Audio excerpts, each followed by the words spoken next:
Welcome to the Gray Area. The Gray Area Media. We've obligated ourselves to be the voice for all communities, speaking on topics that include community, religion, education, politics, technology, sports, health, and wellness. The Gray Area Media is a platform created by longtime friends for the sole purpose of providing our communities with the ability to voice current, past, and modern-day issues. The Gray Area and its naming significance solely speaks to the area in which people shy away from speaking because of media-based constraints or contractual-based obligations. Well, I'm here to tell you, we don't do that here. So please, stay tuned in. We're going to go live in a few minutes. Don't forget, please add us as a friend on Facebook so that you can follow our live feed.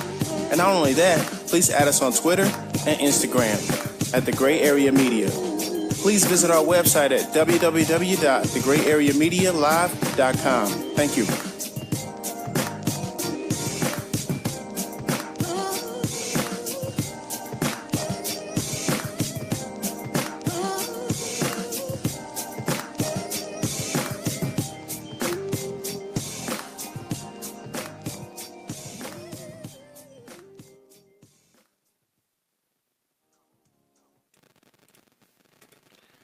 Hello, Facebook. We are live right now, and this is The Gray Area. This is your boy, Ray E. This is your boy, P. Wills.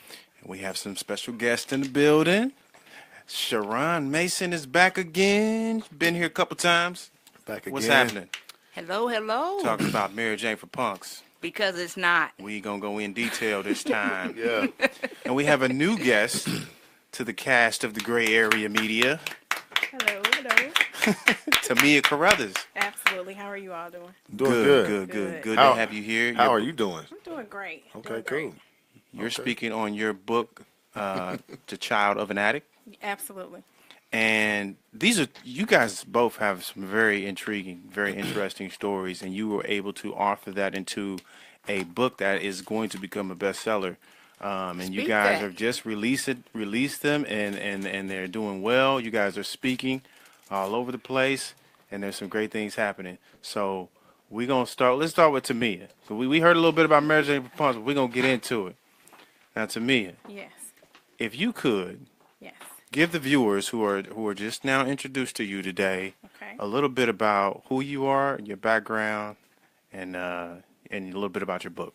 Okay. Be more than happy to. My name is Tamia Carruthers. I am a full-time mother, wife.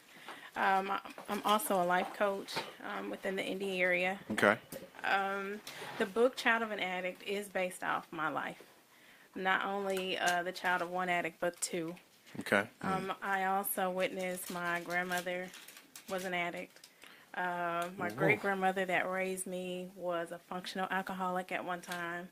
Wait. Slow down.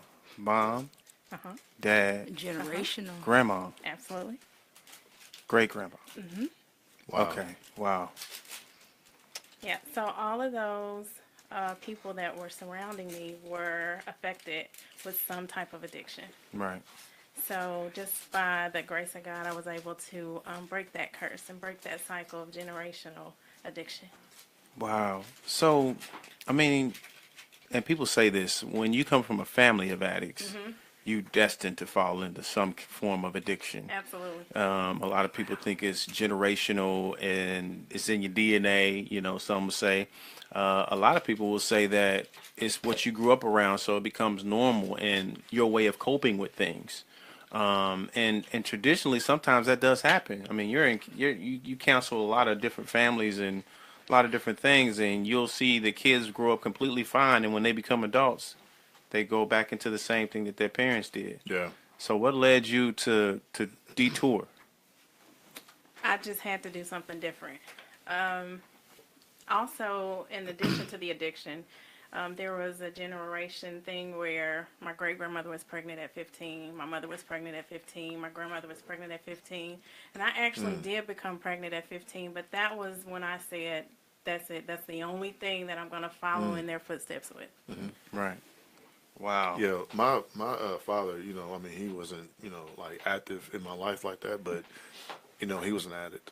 And, I mean, I've seen him do a lot of stuff, but most recently, well, not recently, but, about 10 years ago, smoked crack on the stove. Oh, So I mean, that's yeah. But what and just growing up, I mean, I saw a lot of relatives may do drugs, but the thing that prevented me from doing it was because every time they had any type of interaction with me as a kid, it was always me. So whether they were drunk or high or whatever, and I would see them, get out of here. So as a kid, I couldn't really, process that. But I just said, you know what, man, I'm not going to do that because it makes people mean. So I was never, to this day, I mean, I haven't smoked weed or, anything. I'm the So same. I'm scared of it, actually. I'm scared of it. that's what's so intriguing about what's going on, like with you, and like, but how does that affect you mentally in like today? Would you say that even though you detoured and didn't do those things, does it still affect you mentally? Knowing that you had a family with a history of addiction, and how does that affect you? It's challenging. It's mentally exhausting, so to speak. Okay. It took me years to even admit that I had issues, and those issues didn't come from anywhere. It came from those things that I saw as I grew up, the Right. things that I chose to suppress and say, "Okay, I don't even want to think about it." Right. But when I started to see those things play out in areas in which I didn't know what was going on with myself or my emotions or the feedback that I was getting from other people is what's going on with you. I really didn't know. So it took for me to say that I had an issue to start addressing what the issues were. So probably about 4 years ago, I started to see a counselor, and it wasn't until that point that I was able to pull the things in and figure out, what's the foundation of my dysfunction, what's going on with me. And so, yes, it's still a struggle today, but today I have tools to use to know how to deal with them, to say, hey, okay, this is what's going on with me today. Because previously, it was just a shadow. I didn't know what was going on. So when you say that you are afraid to, do any drug, is it because that you think about, not only your relatives, your grandmother, your mother, people like that, but just how you could, if it's, I guess, in genetics, how you could just fall victim to the same path if you even like smoke weed or something. Absolutely. I still have visions. I still see those things that I saw when I was younger. But I think now I don't want my feelings and my emotions to allow myself to fall into those scenarios that they were in. And so when I think of even smoking a joint, I'm like, okay, well, that's what they started off with. And then Right. it just leaded to heavier stuff to where they didn't even know what they were doing themselves. It's an illness. It's not something that I think they just said, okay, this is what I'm going to do, but it's something that they did and didn't know how to get out of. So I really truly believe that it's a real illness. It's Right. something that you have to seek help for, and until you're actually ready to be healed from things like that, Right. it's just not going to happen. That was one of my questions that I had for you tonight is there's a lot of people who say, well, nobody put a gun to their head and made them do that. We all know, it starts out with one little thing, and then that thing becomes, oh, I can handle this little thing. I've been handling it this long, and then you become addicted. So, everybody was a kid at some point in time, and then again, the government did a number on a lot of families. Not saying that it was totally the government, but they did help and assist in distributing some of the drugs in certain areas around the country, which inflamed in urban areas, and a lot of our family members and people either were addicted, killed, or locked up. Right. So because of that, we're dealing with a reevaluation of self, and a lot of us are the kids of those people, who went through those things, and today, those of them who survived are now now understand how bad it was and are trying to fix themselves. So, what do you say to someone who says that, well, those were their decisions? Because there's a lot of people out there that have never even done that or don't understand other people in that aspect. What do you say to those people who say that was the decisions that they made? That's not anybody's but their own fault. And so my response to them is, you would never understand it. I can't waste time, energy on that because it doesn't matter what I say to you. You're never going to understand what it is to be in those shoes. Right. I mean, you can see it play out on TV. You can see it play out in your neighborhood and things like that. But unless you've lived it, you don't know. And there's no way that I can tell you how to even begin to cope with it if you've never walked in those shoes. It's like telling somebody they're sick, they're terminally ill. Right. You have empathy for them, but you would never know how it feels. Right. So that's my answer. It That's doesn't a good matter what I answer. tell you. Yeah. That's a good answer. It is a good answer. Yeah. Because some people will, they'll sit there and say, well, those people, they have the power to choose, and they can easily not do that, but they're not factoring in.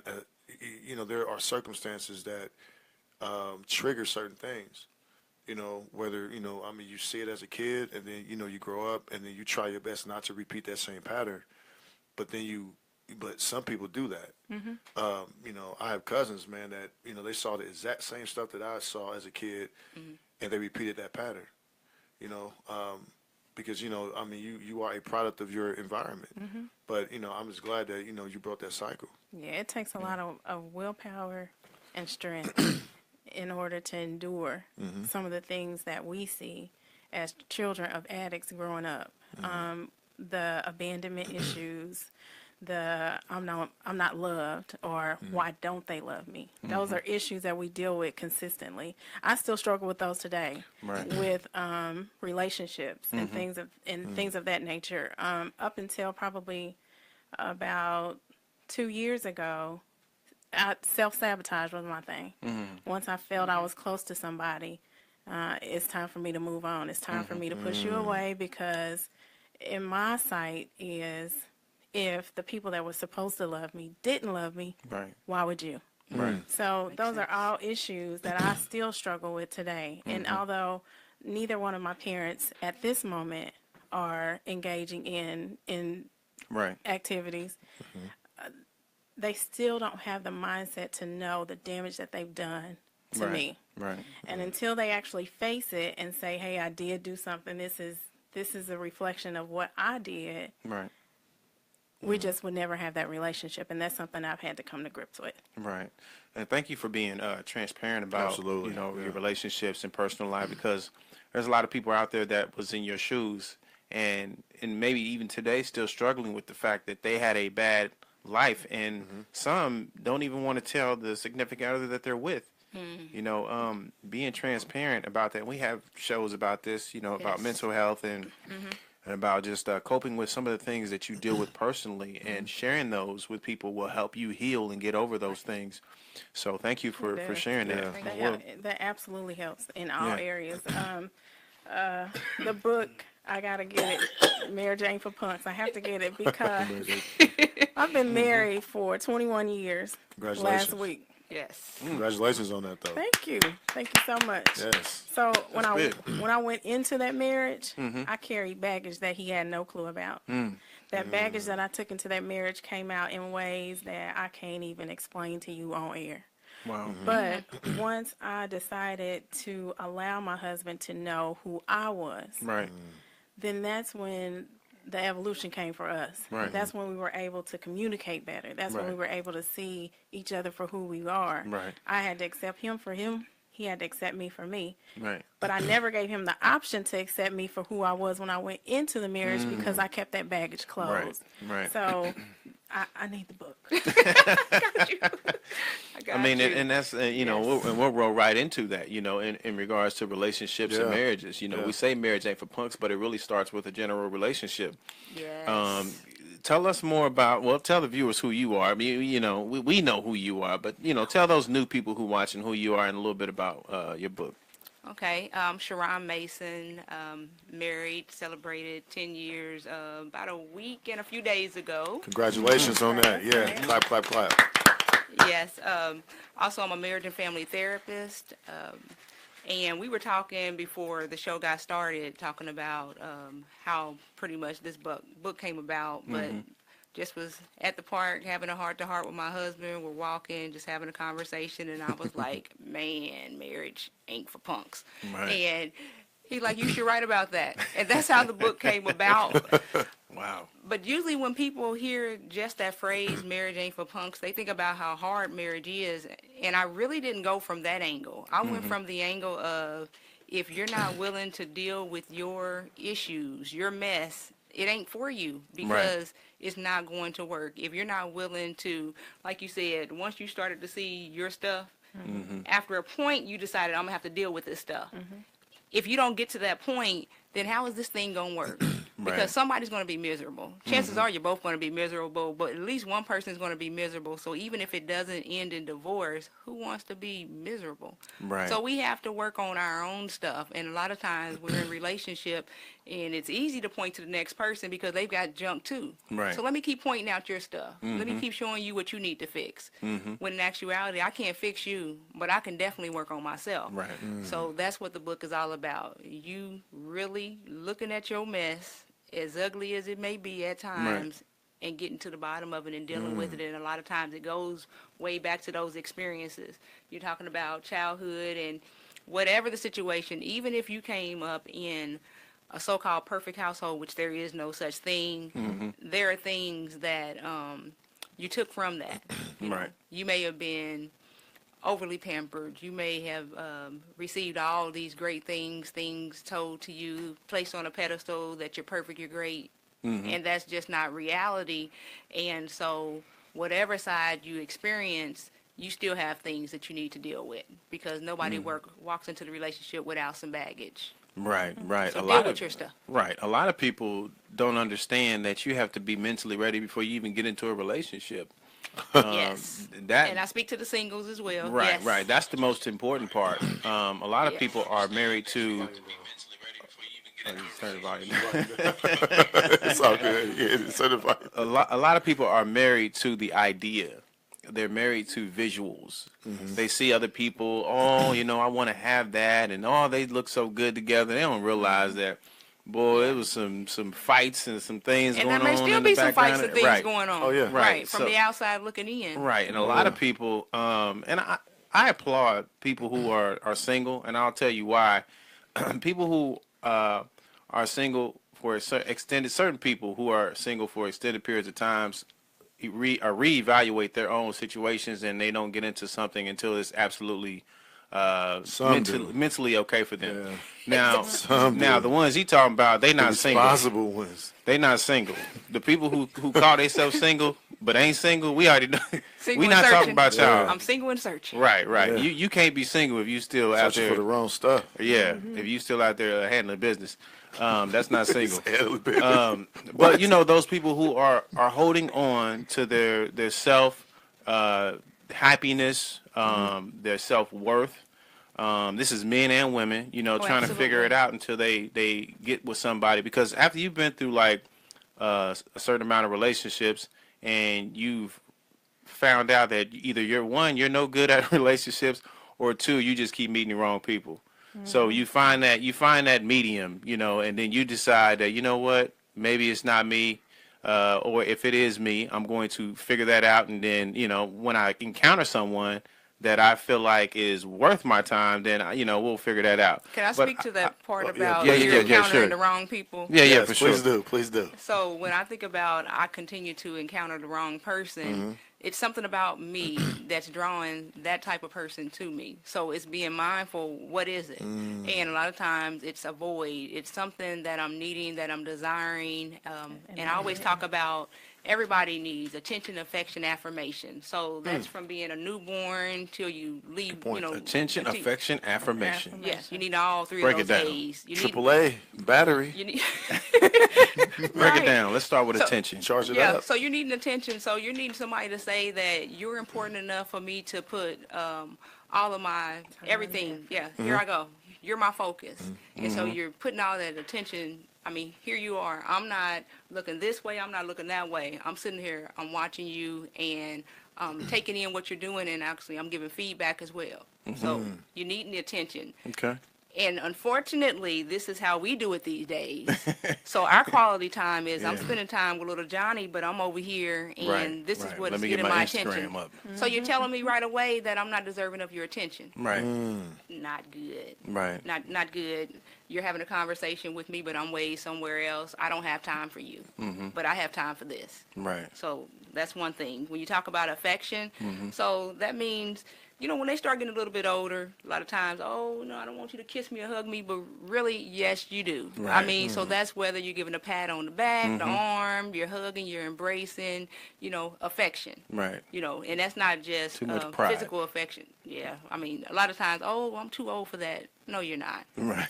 Just give it anyway. Right. Yeah. Right. Yeah. Yes, you give it anyway, you move on. So you continue to give affection, and that's from when a baby all the way up. Who goes and visits their grandparents, whether they're nursing home or they're at home, and they don't give them the affection? What's the Right. first thing you do? You're going to walk in there and you're going to give Granny a kiss on her cheek. Why are we doing that if it's not needed? Right. She old. She had a lot of kisses probably from, you know, being little until being old, but we realize that that's important. Right. That Yeah. says something. Right. Because everyone has feelings. Right. Right. And you take Yeah, that in. Yeah, exactly. And actually, you're going to give it when you come in there, you're going to give it when you go leave. out. Right. That's the expectation. Right. Okay, and then what's that third one? Affirmation. Okay, so that means that you are important just how you are. You do not need to change anything, and a lot of times I'm going to point out 50 things around. You ain't walking right, you're not talking right, you're not doing anything right. Look at those grades. You know, you can't even wash the dishes right. You're not putting the clothes away right. You're not driving right. You don't know how to park the car. You don't know how to mow the grass. Drunk all the orange juice. You drink all the orange juice. You put too much sugar in the Kool-Aid. So we point out all the things that people do wrong when that. No, we need to affirm you. Right. You are amazing. You are awesome. Right. Right. You know, and you And are. people need that constantly, whether All they day. know In it the or state not. that It builds you're a in. confidence, man, and self-esteem. Right. Rather than what we're gonna try to do is we're gonna fix you, and that doesn't matter if you're my child, if you're my husband, if you're my friend. You know, sometimes you got that watchful eye. I'm just looking for a project, and I'm gonna figure out how I can fix you. I don't need you to fix me. I need you to affirm me. Right. And so you need all three of those, Sorry. and that's Okay. from Yes, ma'am. being a newborn baby until you leave here. Right. The issue is often we're parented by people that didn't get all those things, and you know, you didn't get, maybe you might have got one of those, but you didn't get them both. You didn't get it in the right quantity of it or the right quality of it. And now you have all these holes, you have these voids, and you're looking for someone to fill in you something that really you desired from that caregiver. But I think that a lot of that stuff these kids do not have. They don't get it. And so when we get older, we start looking and seeking these things for somebody else to give it to us, when in actuality, nobody can give you that. It's something that you have to give Now you- yourself. You have to feel it yourself. And if you're not able to feel it, And then tap into God. exactly. Yeah. If you're not able to feel it, then you have to seek a higher power, because that same higher power is what allowed you to get to where you are. And so I completely remember. And that higher power is not drugs or Absolutely not. But a lot of Sexual people, they relations. make it that. Yeah, A lot of people they, make it they that. look and they seek it, Right. and then for some children, they see, you know, mommy got high last night and she was all happy and dancing and singing. Let me do the same thing. So those are some things that kids see, and that's what they think. But I can remember, and it's funny that you say that. I can remember probably just maybe I was 22 or so. I used to ask myself, okay, so where's God at now? So why did he allow all these things to happen and just leave me out there like that? And so it wasn't until I got older to where I realized that I used to question where he was and why this happened and why that, when in actuality he was there the whole time. Had he not been there, then where would I be? I could be doing the same stuff, but I didn't, because even though I didn't think he was there, I now know he was always there. Right, So right. Affirmation is for a sure. big thing. All you All three of 'em. 23-year-olds out there, y'all think y'all grown? Y'all ain't grown. When you get in your 30s, that's when you're grown. Kind of. You You getting there. Yeah, you've gotten there.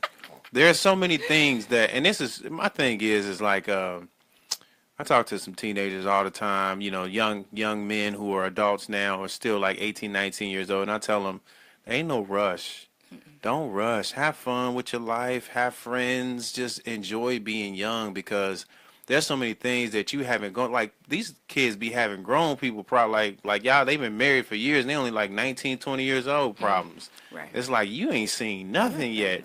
You gonna go through at least. I mean, God forbid you gonna go through at least 3, 4 people before you really figure out what you're good at in a relationship, who you are, and what kind of person you need to be with. Because a lot of times it's always when you're young, it's all about looks. It's all about, oh, I look good with this person, or this person look good with me, or we make a good couple. It's more about that, or this person drive this person drive that. When you get old, you realize none of that stuff don't matter. We trying to get old. We trying to grow old together. How can we grow old together? Right. That's what the goal is. It is. Yeah. So marriage is not for punks. Oh my God. Why is it? Why people think it's so easy?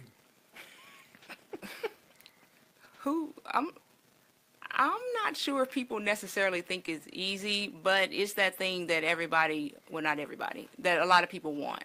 It's Right, like, right. it's like, okay, I want the house, I want the kids, I want the dog, who doesn't want the so-called American dream? And that happens to be part of it. You've got some people getting away from it. It's like, I've seen what mama's relationship looked like, her marriage looked like, or I've seen what my daddy's, I've seen what my cousins look like, what my grandma's look like, and I don't want any parts of it. So you've got some people that are running the opposite direction. And unfortunately, they don't realize that you can have an awesome, amazing marriage. You really can. But a lot of the examples that they may be seeing is not quite that. And a lot of the times, the great marriages, they're not really out there. Because You don't see enough of them. No, because it's like the drama comes with, these ones that aren't so great. It's like all the drama and then people are drawn to it. But when it looks great and fabulous, that doesn't mean you're going to necessarily be all on social media putting it all out there, because there's something healthy about keeping your stuff to yourself. Right. Yeah, so you're going to be more likely to see all this drama. You're going to see it on TV. You're going to see it on social media. You're going to see it in all around you. But a lot of the great stuff, people tend to keep it to themselves sometimes. And we just have to do a better job of putting out there. That's what I was about to say. Yeah. We got to do a better job at displaying that. Those of you who are married, I'm working on that. I got me a good one. We gonna try this out. You know what I'm saying? Yeah, gonna try this out. We're gonna try this out. How can you try out marriage? That's the problem. Oh, God. A lot of people want to just try out marriage. Hey, when you get If to it an don't work, age just get divorced. Like, listen, I've heard people tell me that. Look, man, just marry. And if it don't work, just get divorced. I'm like, man, I'm not doing that. No. Can't do that. Because it's not just the two people. Just think about, you brought two families together. You brought your friends. Exactly. You brought lives together. There's a lot of variables, man, that are involved in that. And then there was a spiritual thing about it. And so Yeah. thinking that here I am, I'm entering into this thing, this spiritual thing, and now we're going to come apart and there's not going to be anything changed, there's not anything damaged. No, that's a misnomer. So we have to realize there's so much more to it. Absolutely. It's a job. It's It's literally a job. It's work. It is a job. 9 to 5, and then you clock out at 5 o'clock. You got to work Can't clock out. consistently. Okay. Explain that. What's the work? Yeah, please do, because I view a job as like 9 to 5, and then you clock out, but you can't clock out of marriage. Okay, so if you're married, it's not something that you can go in and out of. You have to learn his dysfunction. He has to learn your dysfunction. He needs to know what pushes your buttons. You need to know what pushes his. And so when you think about marriage, you think about compassion. I might not be the compassionate one in the relationship. So my kids are going to know who to go to when they want certain stuff, because the other one ain't going to go with it. It's teamwork. It's literally... It's a job. You have to work at it daily. You are consistently learning something new about that spouse that you may not have seen it 22 years ago. Right. You may have just seen that. New stuff pop up it does. in 22 years. Because, as you get older, We change daily. As you get older, Light-skinned people change, but go ahead. As I ain't light-skinned. That's discrimination. Light-skinned people go back and forth. as you get older, your mentality changes. Your mindset changes. Things that used to matter to you when you was 22 don't matter at 40. Right. So at 22, I might want to go every weekend. We going somewhere. At 40, I'm laying. Just give me some Pepsi and some popcorn. We can lay here and watch TV all day, and that's just how it is. It's twerks.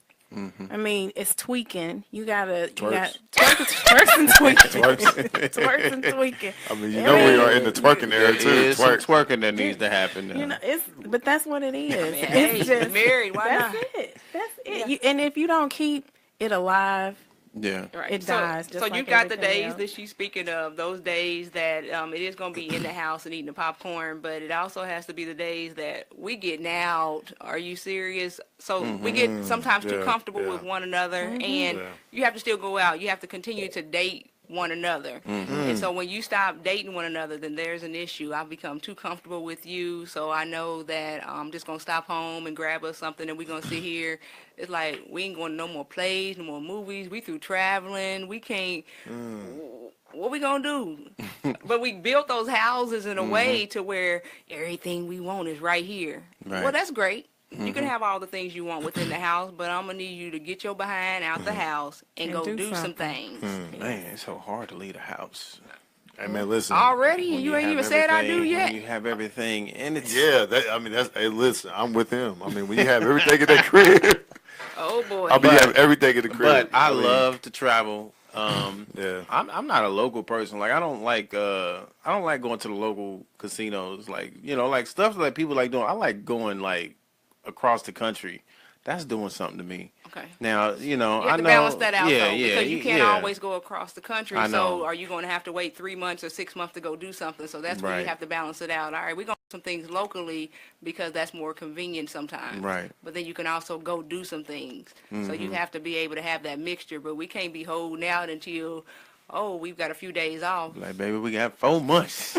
Is you ready? Are you serious? 4 months, I'm looking at you cross-eyed like, are you serious?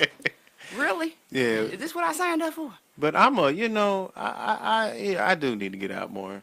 I do. But I be so I mean, if you got yourself a disgusted homebody, about- you don't have to necessarily. It's what works for the See, two that's what I of was you. getting at. Okay. No, but I just don't like the clubs, right? You know what I'm saying? Like, Oh, my if think about Indiana, right? Indianapolis, okay? There's things you can do in the daytime on the weekend because if you got a job during the week, you ain't doing none of that unless you take PTO. Oh, God. But so in Indianapolis, there's not a lot of good things to do. So, you either got your nightlife or your day life on the weekend. I don't like nightlife in Indianapolis. I mean, I'm not knocking the people that go out and have fun or whatever, but I'm just mentally not there anymore. You know what I'm saying? And I think that just comes with maturity and age. And then it's always confirmed when you turn on the news and see something crazy happen. You just like, I knew I wasn't. But it's happening during the daytime too. So It is. Yeah, you gotta be it's mindful. crazy. I remember, we went somewhere downtown, like last year or a couple years ago. Look, we went somewhere, and we weren't there 5 minutes. I looked at him. I said, "Hey, dude, I'm about to go home." I said, "Hey, bro, this ain't for me." I'm like, "Listen, man, I'm not It's 21 different. again." But when you got your people though, it's fun when you go with somebody that you really care about and all that, and you go with your people. But man, it's crazy. so many things. Somebody need to create a site, and maybe they got this out there in Indianapolis where you could just go do stuff. Do they got a site out there like that? I don't know. Look, I'm like, Y'all need to create one. Come on, put y'all minds together. we're not the ones that's looking for stuff to do. It's I not am. you. I am. I know, So but we that's don't what I'm need saying. you to create the site.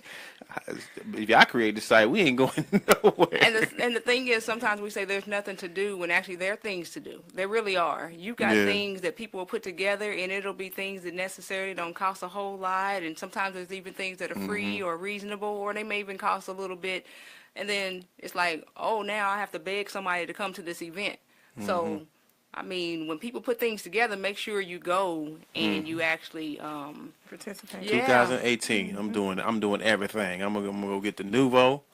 I'm gonna go get the recorder. I'm gonna get all these. I'm gonna see what's going on for 2018, and we gonna make it happen. We going to the Italian Fest. Yeah. We going to the Latino Fest. We going to the Jazz. We doing it all. Okay. Why not? I hope she's ready out there. Be ready. Hey. That's gonna be our trip. Yeah, so you're going to do all those things. But what I was speaking about is if you and your partner are on one page and you're not interested in doing all these things, then that's one thing. But the issue arises when this is the way that we built this relationship, and we were getting out and we were doing things, and now all of a sudden I don't want to do anything anymore because I'm comfortable. And now it's like, well, you kind of led me on. You led me to believe that we were going to continue to have fun and excitement and get out and do things and try different things. So Started off fun, and then it got rocky. Right. So it's all about checking in. How we doing? We need to get out. What do you want to do? And you playing some, I playing some, and that way it's not just one person doing it. Right. Yeah. You put your little flavor in, you put your flavor in, and now we're able to do some things. Because if it's just one person playing it, it's like, well, dang, I'm over it. I don't want to be doing all this anymore. I want you to put some effort in, and let me be excited and surprised. Right, and that's, I'm glad you said that. Yeah. There's some things like, I had a discussion with a friend of mine. He is the king of letting his girl pick what to do. Everything. And go everywhere. And I'm like, dude, you need to just decide what to do. You know what I'm saying? Because if you ask a woman, and I know y'all gonna agree with this, maybe not. Hold on. You ask a woman what she wants to eat, she gonna be like, I don't know, pick something. And you be like, let's go get some pizza. She be like, I don't want that. What you want then? I don't know. Pick something. Okay. Tacos.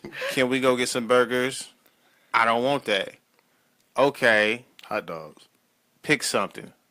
I don't know what I want to eat. You know what I'm saying? It's this thing. So I just be like, look, we going over here. We're going to eat this, and that's it. And that's okay sometimes. Sometimes. That's okay sometimes. Why not all Because the time? we're not always indecisive, and a lot of times, we kind of throw the labels on one another, and it's not Y'all an be always. testing all the time, huh? Yeah, it's not always. It's a test. It's sometimes, but not always. So you go ahead and you do that, and you plan, and then we're going to go do this. But other times, I know exactly what I want. And sometimes it might be a matter of I know what I don't want. So if you throw enough options out, I'll let you know. I don't want that. Oh, finally you got that. Good job. That's a good one. I'll be playing with Good our job.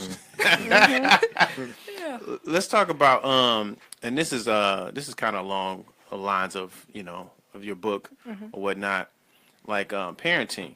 So relationships, I think people forget that there's kids around because when you've been with somebody so long, y'all get to cursing and yelling and screaming, and then you look over the kids like, Yeah, kids like, man, what's going on? I mean, and it's one of those things. It's like they're like an afterthought.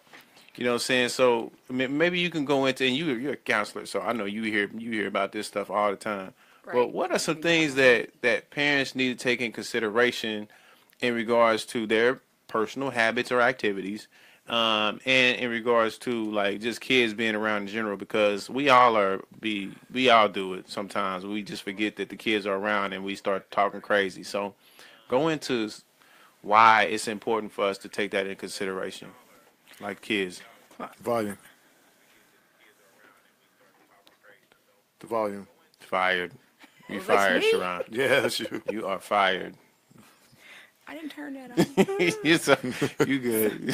So, to touch on that, I think that some of us, I make a conscious effort to try not to have any disagreements in front of my children. Yeah. Because even though we tell them, this is about us, it's not about you, they still see it, they still hear it. And a lot of us, I know me, myself, I have to parent the parent. That's my situation now, is parenting the parent. So in addition to my own children, I still parent my parent. So as far as me having certain conversations in front of them, I try not to, they're all teenagers now. My oldest is 25.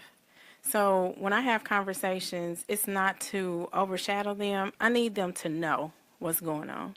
I need them to consciously know these things are going to happen, and you need to be able to make a decision when you are not in my face. I need you to understand that everything that you go through is real life. You can't take it back. So I want you to be able to make a decision that is not only going to allow you to move forward in a positive way, but also learn from it too. if that makes sense. Yeah. So in each scenario that we have in our household is a learning experience. Whether it be good or bad, it's a learning experience. I just pray that they take something away from it that would allow them to be like, if they're away from me and they're in that same situation, they hear me in their head. Okay, I ain't going to do that because I know what she's going to say afterwards.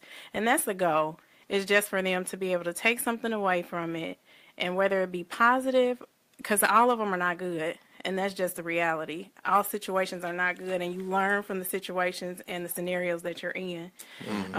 So when and if they come to a situation that they have to make a decision and mommy's not there and daddy's not there, they can still hear me telling them what to do.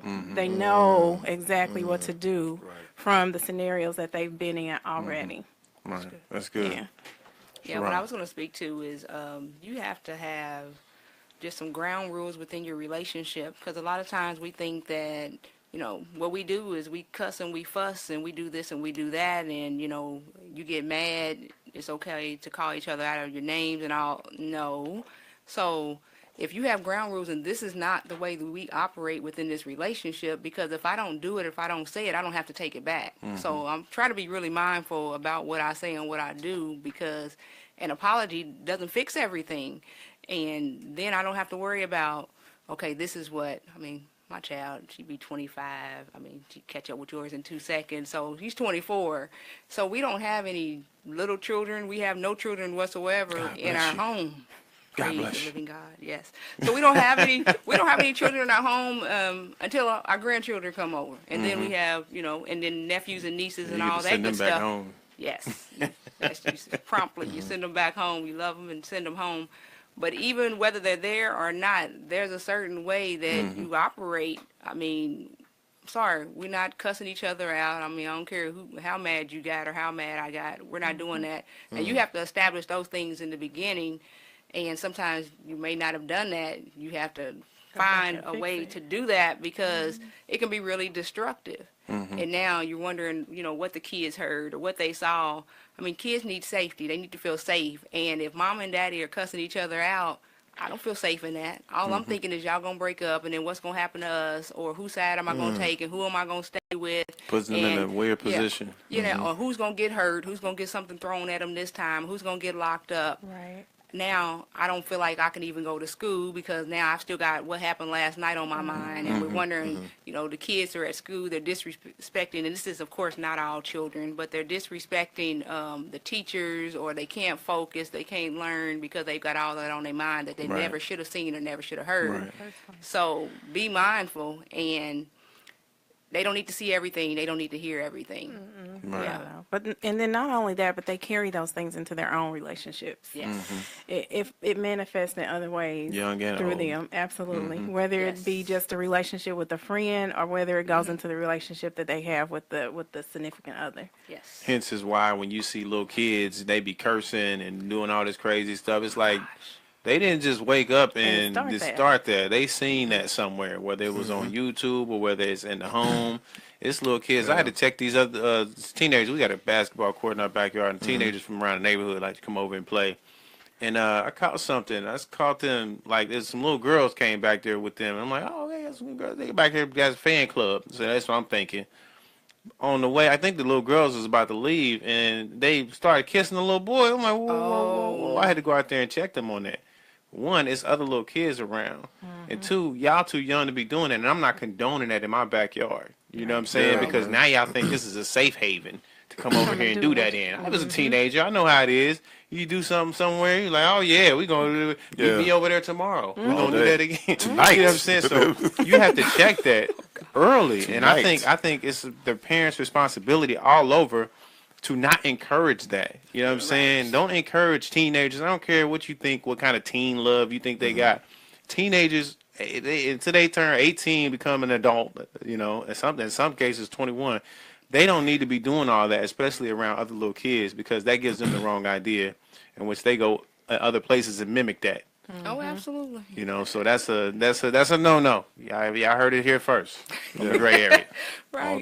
Definitely be mindful. Be mindful, and I'm loving the fact that you stepped in, because a lot of times what we're finding is that adults or condone a lot of that stuff. they're videotaping it and then they're, uploading it or whatever the case may be. And are you serious? I mean, that's whether you see children fighting, cussing, whatever it may be, rather than sitting up there and recording them and thinking it's cute so you can repost it.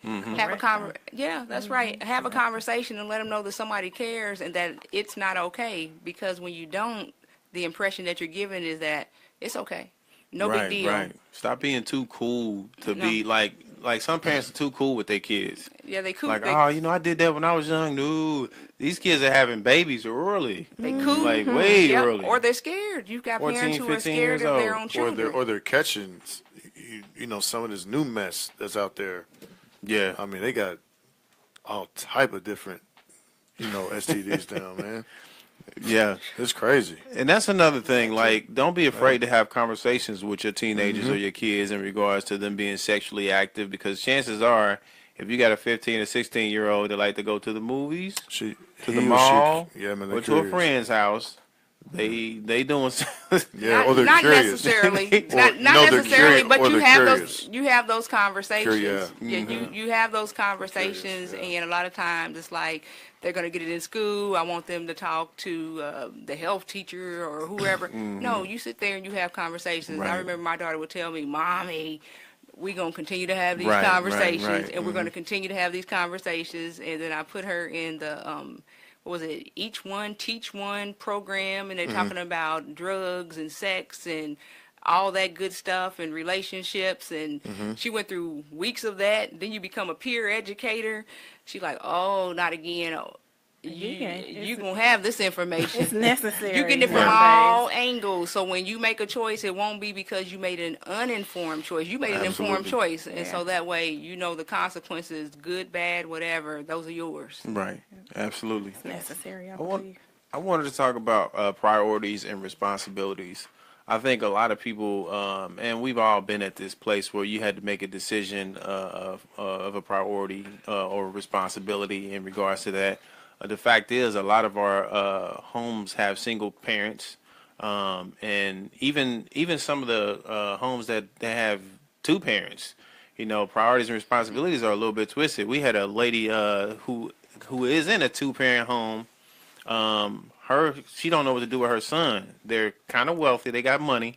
And the son is like, he doesn't know where his place is in the world. I guess I think they felt like throwing money at everything was the catch-all in the beginning, but now they've succumbed to a kid who is not only entitled but is doing bad stuff, like unruly, because he's in such an environment where he can't be a kid or live a little bit. He goes and finds that on purpose. So she was talking to us about maybe, getting some, helping her counsel or whatever. That just made me realize that even kids coming from two-parent homes are dealing with things that, in their own way. Yeah. So a kid that's coming from a single-parent home may want a home that has two parents. And this kid's out there that want one parent, or want their other kid's life. And they want the 3 A's. I mean, it all boils down to that. Right. Attention, affection, and affirmation. And and the money, I mean, it's like, I'm going to sit you in front of a television. I mean, it's almost that same thing. Or I'm going to buy you any and everything you want. What all I want to do is buy 5 minutes of your time. But after it gets to a point, now it's the expectation is that you're going to give me money, you're going to buy me things, and I don't want to hear anything else. And so it's almost a bribe. I'm going to make you give me this so that I can act this way. And that's not good. So it's hard to retrain. It's best to train right the first time. Right. Retraining is very difficult because you set that especially standard. Teenagers. Go ahead. No, but okay. So what if you give a person too much of that, too much attention, too much affirmation, and too much affection, and they're never satisfied. Like it doesn't matter what you do. Like you give them that, but they're never satisfied. I mean, it's about balance, And so you can give those things, but then you're also supposed to give exposure to other things, to other people. So it's not, I mean, I said it was just that, didn't I? See what you're doing over there. But so you give those things and then you also expose. A lot of times I'm going to give you this, but I'm not going to allow you to go around your family members. And that's a whole nother situation. So we're going to keep you right here in this little bubble, and we're not going to expose you to these other things. Well, now, that's not healthy either, because I don't know how to function out here in the real world with other people. All I know is this tight bubble that we have, and I have to work someday, well, maybe. I have to go to school. I have to be able to be around people and be social, because that's part of what we do. I don't know how to do that because all I know is the way that we do it. And so it can be very unhealthy. And then you have some people who have various mental conditions, and so it may not be enough. And so now it may be a matter of, is there something else going on? Am I needing to have you assessed so I can see what else may be taking place? Then there could be some abuse that's taking place, and so that opens up a whole nother thing. Right. Have you been sexually abused? It could be so many things. Right. But let's get to the bottom of it, because if I feel that I've given you all that I feel that you need, and then there's still something lacking, okay, now we need to definitely seek some help. Okay. Right. What are your thoughts on that? I think it's just a lot. Like she said, it could come from so many areas that you don't have Hard a to clue. pinpoint. You don't Right. know what you're missing or why you're missing it. But as far as like the parenting goes, I definitely believe that it takes a village. I don't think that, we got mama and daddy here, but if we go outside and do something, no. Because I'm one that'll stop a child and say, hey, you excuse me, what did you just say? Right. Cussing, and you wouldn't believe what goes on in the high schools now. Oh, yeah. I mean, it's horrible. The kids see things at home and then they take it to school and use it, which is definitely not the right thing to do if they're in that situation where the household is not right. Right. But I definitely think that there's just so many emotional traits that's included in it. You really don't know who needs what or what they need or where it's coming from until you actually talk to them. Sometimes talking to a child can mean the world to them. And for myself, material stuff didn't mean anything to me at all. It was more of just sit down with me. Right. Let's watch TV together. Right. Or answering simple questions like things that still trouble me today sometimes are, why come my mama don't know my favorite color? Or why don't she know what kind of books I like to read? Right. Or what I like to watch on TV? Those are things that if I had those things there, I think I would have been just fine. It's the small things. It's not the big things. I don't want the $125 Jordans. Some kids have to have those, though, because that's what their parents showed them. Right. Like if your parents walk around in $125 tennis shoes and $250 pants, they expect to be doing the same thing. So it's just all about how you train them up. I think That makes sense. First of all, I mean, you're doing just fine now. Okay. I'm doing fine. Yeah. We need to record for the Mevo. Thank you. Stuff it in there. It's the battery low. Record, yeah. It's in the office. Okay. Go ahead. Wow. Priorities and responsibilities. We still got a lot of people out there that don't understand the difference, and a lot of it is comes down into bad parenting. You know what I'm saying? A lot of people are making decisions to go buy cars or go clubbing or go do things that puts they could put their kids in position to not have food at school the next day. So the importance of that is grave. We have to turn that around. Right. Better parenting equals better kids and better education. So we have to get a fix on that. Makes me think about when you talk about our priorities. I mean, a lot of times we've gotten away from the foundation, and that's our spirituality. And so now here we are, we're addressing all these other things, but we're not addressing our spiritual lives.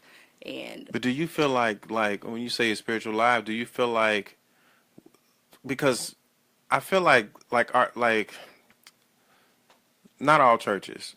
I feel like some. I wasn't even at church yet, but yeah. I was gonna say some churches are feeding a different logic, and I want to to try and change that. We've had conversations with a couple of different churches that were on live, and we talked to them about preaching a message that keeps people coming back but returning no action. A lot of us, in regards to our growing up, you know, came up in churches where the singing was great, all this was great, but after church it was over. Right back back to the to same it. stuff. Even when you went home to the time you came back to church the next week, it was more of a I love the music, I love the entertainment, but it was no action in between. So what I'm speaking to is before you even leave your home, I mean, are you sitting at home? Are you in your word? You know, are you doing your prayer and your meditating, your praise, your worship, those types of things? Because that's what the kids are looking at. And so when you're saying, okay, now we're going to church, Mama, I just saw you cussing out Daddy. Exactly. I just saw you doing this and that and the other. And so you have to live that life at home before you even walk outside those doors, because no, I don't want to go to church with you. No, I don't get it, because I see what you're doing at home. I see what's taking place. And then you're going there and acting like everything's all good when no, it's not. And if you're willing to put on the front, I'm not. And after a while, you know, they get to a certain age, you know, it's like, I'm not going and I'm not going to put on the front. And so it starts when you're at home. And then it's like, okay, no, I have this in me and now I'm wanting to go. You don't even have to make me go. But a lot of times it's that total disconnect. It's like, no, I'm not going. And either that or I'm going, but I don't want to go. So you have to take care of it at home. And then, all right, now this is the life that we live. This is all a part of it. It's not the practice at church has to be the practice at home. Yeah. And I know that's hard because we all human. We all gonna make mistakes, but the majority of your time should be spent living these spiritual rules, these spiritual you know, things that you're learning and understanding and giving back to your kids. Kids are gonna be like, you telling me to do that, but you're not doing that, you know. So we got to definitely be careful with that. And I do believe that we need to have more of a spiritual base, but that spiritual base definitely needs to reflect what's happening at church and then what's happening at home. In our house, we got like scriptures on the wall. And while people be like, well, what's scripture on the wall going to do? To me, subliminally, if kids see that every day, that's one scripture they'll never forget for the rest of their life. So we got a couple of different scriptures around the house. When you come down the stairs and when you go upstairs, you're going to see a scripture. And I do that because I want them to remember those things subliminally when they grow up. At least they remember those two things if they don't remember nothing else, which are some of the most important scriptures in the Bible. So I think we as parents got to do a better job at enforcing that, you know, and living those values and those actions. I think that goes a long way. My mother was a very spiritual woman, and even though I stopped going to church at 19 and didn't go back till I was about 36. I still have that foundation. Right. You know what I'm saying? That spiritual thing kicked back in because when I needed it the most, it was always there. Right. You know what I'm saying? So if anything, you know, it might be a pain and a thorn in their butt, you know, when they kids. But I tell you, when they grow up, that foundation kicks in. You're gonna be glad that you